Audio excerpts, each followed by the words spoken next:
Kampanya aron mahunong ang violence against women mas gingusgan pa sa Mandaue City. Samtang usa sa gisugyot ang paghimo regular sa empleyado nga mga GAD personnel sa kabaranggayan nga maoy moresponde sa ingon niining mga kaso. Anong report ni Nico Sereno. Sa gihimong Women's Summit, formal nga gilusad ang 18-day activism aron hingpit nga mahunong umawagtang ang violence against women. Lain-laing makalihukan ang gihanay ning maong mga adlaw paghingusog sa advokasya. Lain-laing isyu ang hisgutan sama sa unsang pamaagi makatabang ang katawhan sa mga biktima.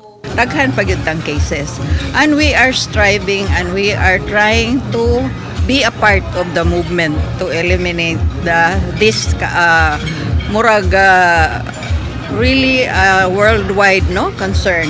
Natukisab ang concerns sa mga gender and development o GAD focal persons sa nagkadaiyang kabaranggayan.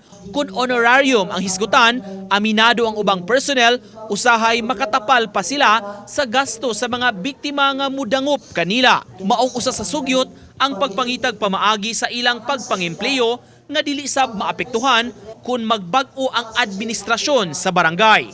God specialists or Baudes people that will attend to Baudes concerns. So isa na importante ang mag-create unta og posisyon na regular na bisag mag-change ang political climate na atudto ang mga qualified. Ma-address ra na nato niya kay ato lang nang ikuan counterpart sa city nga hopefully kay kana magud usahay mga God focal matrain sila maayo but eventually gabot sa time nga mag-election mailisan. Matud sa mga opisyales, importante ang pagtambayayong sa komunidad aron padayon nga maproteksyonan ang katungod sa kababayen-an. Mao gunay problema kay ang mga kanang mga kababayen-an nga muduol mostly dili na nila malahos ni kay kanang mahadlok magud sila ingino papailan ana maoro igulas lang mosumbong.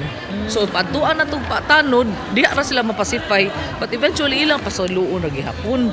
So mo na ba nga continuation og kanang mga hitabo. Uban ni Godfrey Relien, Nico Sereno,